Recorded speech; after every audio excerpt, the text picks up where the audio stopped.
Hi everyone, welcome to Miss Peplinski's class. This would be day 2 or 3, depending on if you are A day or B day. Today we will be covering federal progressivism. I am recovering from the flu at the time I'm recording this, so that is why I don't look 100% here, but focus on the slides anyways.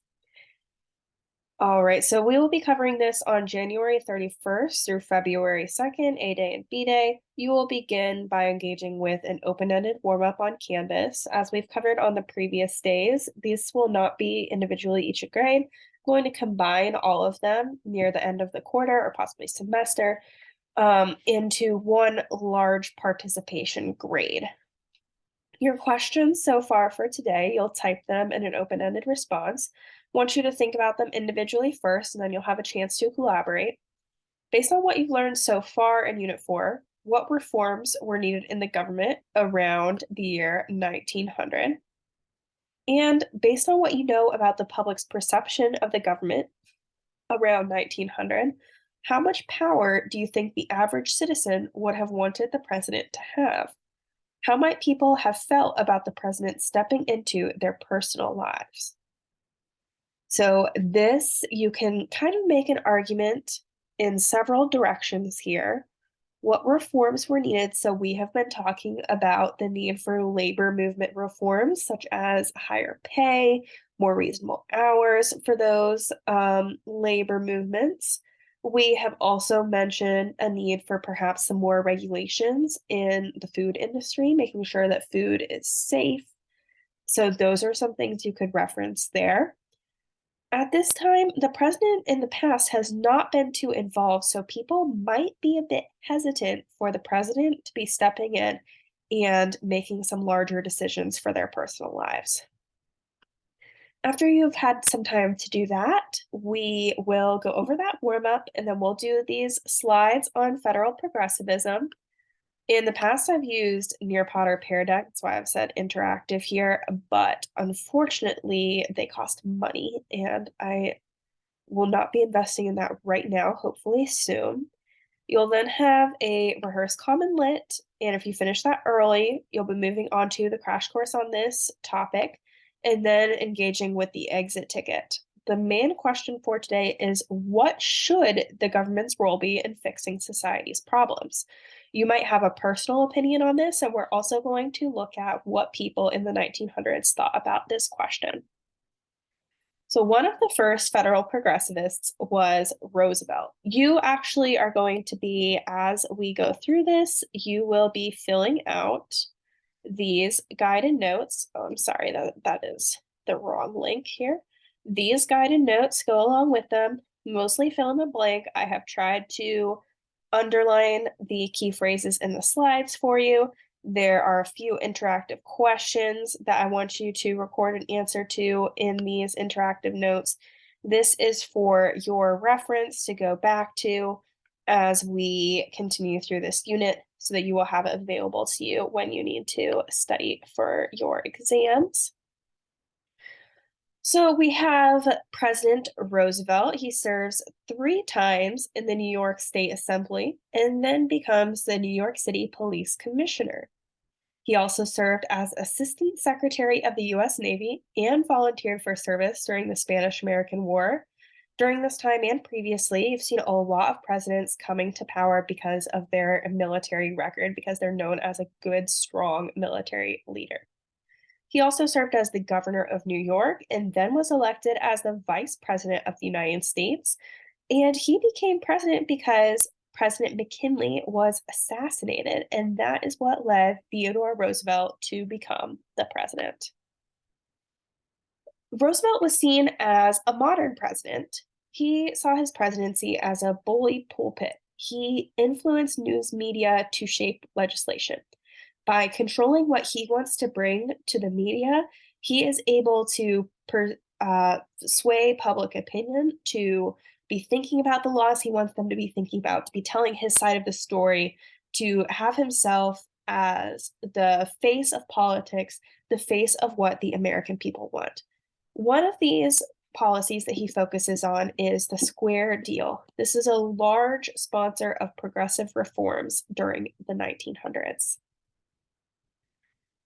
We have also talked about trusts during this era. I hope that is also something that you mentioned for number one in your warm up. By 1900, there are a lot of trusts or big businesses that control four-fifths of the industries in the United States. Theodore Roosevelt did not believe that all trusts were harmful, but he did seek to curb the actions of those that hurt public interest. So he's not trying to kill all of the trusts, but he's trying to perhaps implement some more regulations and make sure that the businesses that are out there are really proactively representing what is best for the people. So let's take a look at this political cartoon. The question here says, what do you think is the cartoonist's opinion of Roosevelt? Support your interpretation. So if you're in class, we will have talked about this with your small group. If you're thinking about this at home, oops, sorry, I was trying to zoom in for you. If you are thinking about this at home, take a minute to look closely at this image. So we've got Roosevelt. These lions are labeled as trusts: beef trust, oil trust, steel trust. Looks like he is a lion tamer. I'm going to ask you to pause your video for just a second. Notice Wall Street labeled up here and think about how you would interpret this cartoon. Go ahead and pause.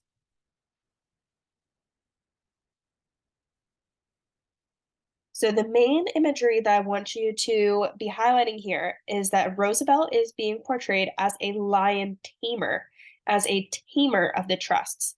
Note here on the slide that it says, not all trusts are harmful. He's just trying to curb the actions of those that hurt public interest. So lions can be dangerous, right? But he is not advocating that we kill the lions. He's advocating that we control the lions, that we tame them, that we train them, and therefore they can be more productive for society. He can establish these regulations toward trusts that allow them to be more respected. An important event during this time period is the 1902 coal strike. 140,000, sorry, reading numbers out loud can be tricky sometimes. Miners strike in Pennsylvania to demand a 20% raise in a 9-hour workday. They also requested the right to unionize. 5 months into this, Theodore Roosevelt threatens to take over the mines from the mine operators who refused to bargain. I want you to think about what this word bargain means. Bargain would mean like sit down and make an agreement, maybe give them a 10% raise if they're asking for a 20, so that both parties are a little bit happy. They give a little bit in each direction. The people who own the mines have not been willing to do this. This Teddy Roosevelt stepping in forced the opposing sides to submit differences, and this resulted in a 10% pay hike and a 9-hour workday. This showed that if a strike threatened public welfare, the federal government would have the right to intervene. So, because these miners were on strike, the American public was not getting the goods that they needed. So, Roosevelt decided to step in and threaten those people who own the mines that the federal government would take over their business if they were not to make a bargain or negotiation with these people who were striking. So, perhaps Roosevelt is being a champion for labor here, but also looking out for the American people, trying to make sure that they do receive the things that are produced from mines that they would need. I'm going to now play this video. The question for you to think about as we watch this video is, what connections can you make from this video to our lives today? There is a place on your guided note sheet to fill in an answer to that.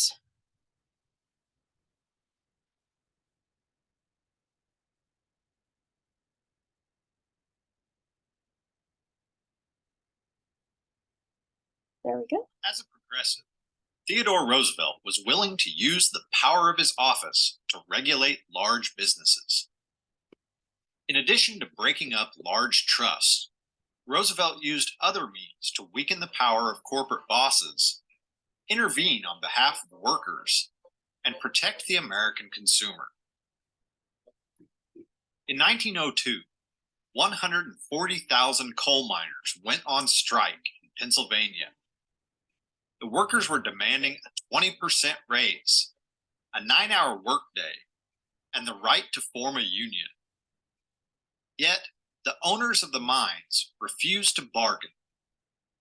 As the strike wore on, the nation's coal reserves, which the U.S. economy depended on, began to run low. Roosevelt determined to intervene. President Roosevelt called the leaders of both sides to the White House in an attempt to work out an agreement.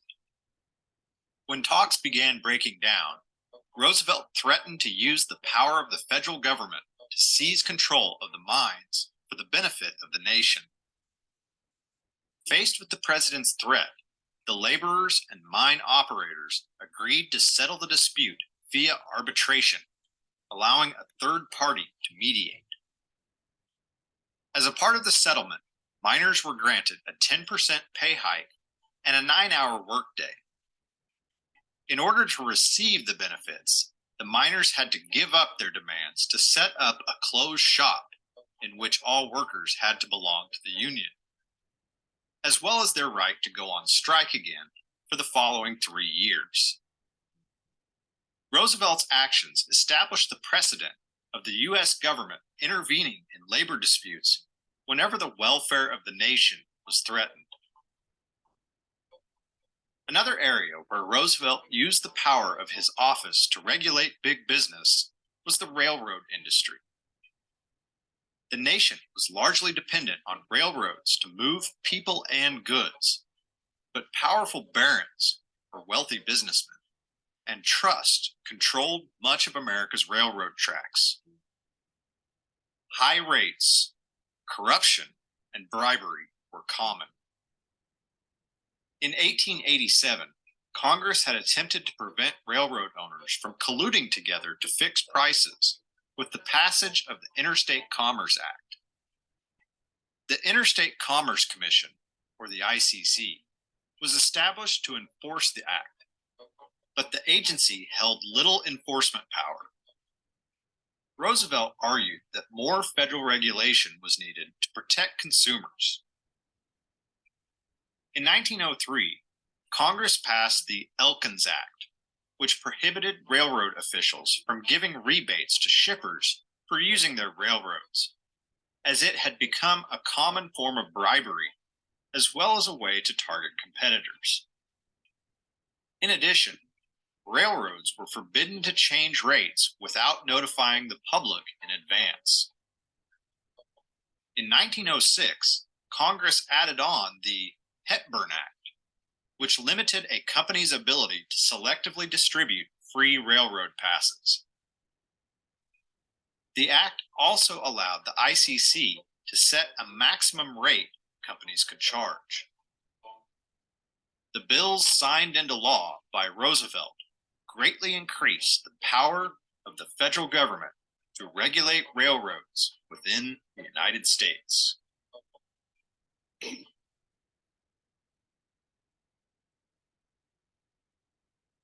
All right, if you haven't written down an answer yet on your guided note sheet, please pause this video and take a moment now to record an answer on your note sheet. Some example answers include that the ICC is still in existence today. There are still examples of the federal government intervening to fight for workers' rights, to place regulations on big trusts and businesses. There are influential strikes still, like we see as this coal strike. Those are some examples. We also see some regulations enter on food and drugs. The Jungle by Upton Sinclair is what really began people to pay attention to this need for regulations on food and drugs. It promoted Roosevelt to appoint a commission to investigate the meat packaging industry. And they discovered that there were obviously a lot of things that were unsanitary going on in that meat packaging industry, which led Sorry, that's the flu I mentioned. Recording this over winter break. I have not come to school with the flu and spread it to you. It led to the Meat Inspection Act, passed in 1906, that dictated the cleanliness requirements for meat packers and created the program of federal meat inspection. Also, along with this came the Pure Food and Drug Act, which halted sale of contaminated foods and medicines and called for truth in labeling. This is why today you see a list of ingredients on all of your food due to this Pure Food and Drug Act. Also, during this era, there became a push for more conservation of natural resources. By the late 19th century, the government stood by while private interests take shrinking wilderness. I need to rephrase that a little bit. So the government stood by while public interests take advantage of the wilderness, shut down the wilderness, hurt the wilderness. John Muir is a naturalist and a writer. He persuaded Roosevelt to set aside 1.5 million acres of water power sites and 80 million acres of land to explore for mineral and water resources. Through this, Roosevelt established 50 wildlife sanctuaries, national parks, and monuments. In 1905, Roosevelt names Gifford Pincoy as head of the U.S. Forest Service. Just wanted to make sure I didn't skip anything there. As part of Roosevelt's foreign policy, Roosevelt was involved with the Russo-Japanese War from 1904 to 1905. It threatened Americans' open door policy in East Asia, their trading policy. Roosevelt helped hammer out a peace deal between Russia and Japan with the Treaty of Portsmouth. Roosevelt earned a Nobel Peace Prize for this in 1906. He was also involved with the Panama Canal. The U.S. took over the canal rights and then helped Panama gain independence from Colombia in 1903 with gunboat diplomacy. The U.S. now rented the canal zone from Panama. Panama would regain control on December 31st, 1999 for $10 million a year. Construction began in 1904 and the canal opened up for business in 1914. Roosevelt was also involved with big stick diplomacy and the Roosevelt Corollary. Roosevelt feared European intervention due to financial agreements and added the Roosevelt Corollary to the Monroe Doctrine in 1904. This would allow the U.S. to use force to protect its economic interests in Latin America. Think to yourself for just a moment, what do you all remember about the Monroe Doctrine? What was that? You learned about that before I came into your classroom.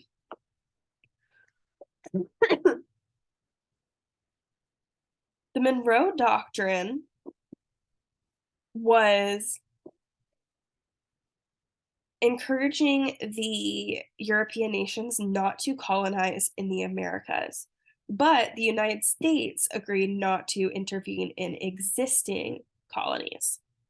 This Roosevelt Corollary overruled that. So now the United States will intervene in these existing Latin American colonies if it will protect the US's economic interests.